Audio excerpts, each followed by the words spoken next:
March 18th, Mike Tyson raised the Ruddock dies. If he doesn't die, it doesn't count. If he's not dead, it doesn't count. Okay, so I'm at the Brook, Gavin, Selby, Gradovic, Linares, Mitchell final press conference here, and look, I've got with Johnny Nelson. Johnny, I mentioned it just now. Coming back, what's going on? You look like you're trying to get down to a certain weight limit here. Yeah, you let that cat's out of the bag, but you never know. But I just love training anyway. So if I didn't get this Huck fight, which I probably don't think it's going to happen because he's a. Yeah. But, you can sit on here. You can sit on here. Alright, he's a pussy. So that probably won't happen. But I'm just enjoying the training anyway. But yeah, this is a good build up for the weekend at the O2. Boxing starts at 5 o'clock in the evening. Yeah. And every fight has got a story to it. Yeah. Obviously. You're talking Gavin and Brook, and Brook can be pickpocketed if he underestimates Gavin. Looking at the sides of him, Brook looks like a beast compared to him. But Brook can't be thinking I'm going to walk through him and smash him and make a statement, because that's when people get picked up. That's when he get pickpocketed. Yeah. And then you look at Linares and Kevin Mitchell. And Linares and Kevin Mitchell, he's got the toughest fight. Yeah, so it's just a tear up, isn't it? But Kevin, you've got to stand. Sometimes when he's cornered like an alley cat, he'll come out with some shots, some combinations. They'll pick him off and take a man out. And if you look 1 or 2 of his fights, I've seen him do that. And so that's why it's not a done deal, because Linares is a good on top fighter. And if he starts to feel a bit of a beating, he'll obviously think, go back off it. So you never know. You got to break his heart. Don't let Linares go in there full of confidence. Obviously, Gradovic against Selby. Selby is slick. He always does just enough to win. So you either like him or loathe him. You're never overexcited by him because he deals with what's in front of him. But he wins. Lee Selby, I think that's really nailed on. I could be wrong. I think it's a nailed on win. But it'll be a good fight. And he steps up. He has to step up a level, and he'll do just enough. But there'll always be a little bit more. He'll find his way through. He might come through a couple of rough times, but he'll find his way, because that's what he can do. He's technically, he's sound. And so I just think that, and even the card itself is just what a good undercard as well. A lot of people, I've seen some people moan about it's pay-per-view, as people do. I don't know how you can moan about this being pay-per-view. I tell you what's a good fight. Dave Ryan. Yeah. Dave Ryan, he's got a tough fight, and I rate the boy, but he's got a tough one in his hand. So that's what I'm saying. You've got to get him from doors open, because you'll enjoy the whole night. We've not had anything like this in the UK for quite a while, with so many title fights on the line. And then eventually, Frankie Gavin could create history and be the first world amateur champion. He is our first world amateur champion to also win a world title as well. You saw James DeGale do something similar with Olympic champion, and how did that fight play out for you? You know what, we saw a champion grow over the week. He was confident, he was comfortable, he was at ease with himself, and even coming up to the fight, and Durrell and his crew were trying to dog him, trying to drag him in, and James just had an air of confidence about him. That fight was for James to lose, not to get beaten. Was you nervous between, like everyone else, between rounds, say 5 and 9? Was you? Yeah, I was. Did you think he's throwing this away? Yeah, I was, because I thought he's letting it slip away from him. I thought, you know what he's done? He's trying to reserve the energy a little bit. Yeah.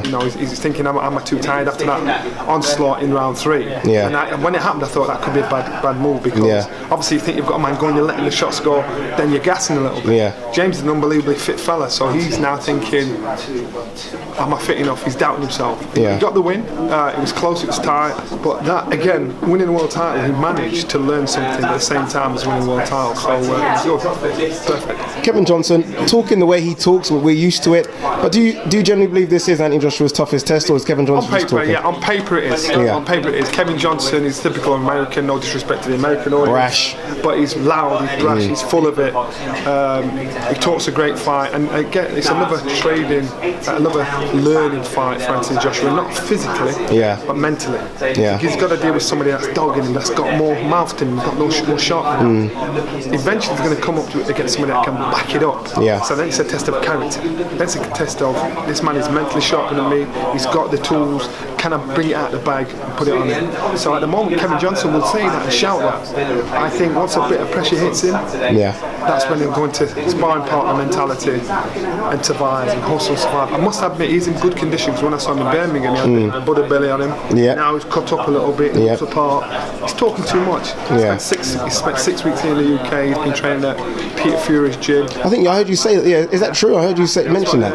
And I also heard he sparred with Tyson Fury, so you can imagine these guys trying to make the comparison of how Anthony deals with him and how Tyson's dealt with him. But I just think it's a good tester. If you had to put your money in it, will Britain have 3 world champions by the end of the night? We'll definitely have one. Yes, I think. Mitchell Linares is the tough one that everyone. I think I'd say Mitchell Linares, and he's now in love with the game again. Yeah. He can fight, he can box as well as fight and dig. So I'm thinking, don't line it off. Everybody's saying it might be the hardest fight. He might make it the easiest fight. But if you're a gambling man, that's where the odds are going to be hard for you, because on paper that's the one where there's a slip, there's a banana skin. Okay, moving sideways a little bit. I got a tweet from Derek Chisora, and he said, and a new team, and he tweeted, I think, us and IFL to say he's changing camp, splitting up with Don Charles. What do you make of that split? Well, he probably needs to move on with his career, try and get to the next level, and he's tried on numerous occasions, he hasn't. So he's thinking, what else can I change? Can somebody else bring something into my artillery to give me that leg up to get to the next level? Because he's been around and he's boxed David, he's boxed Fury, and so he's thinking, I need to get to that next level. He doesn't think Don Charles can do it. Listen, sometimes a change is good, so you never know who can deal with it. Don Charles might know how to deal with that, because he can be a bit sensitive at times. So you've got to have it's not just about getting in the ring, it's about having people knowing how to deal with it. Can he come again? You've got this kind of new breed of heavyweights, Anthony Joshua, Dylan White. Well, he's got to put his foot down. He's got to put his foot down, because you hear what happens in the gym when these guys are sparring.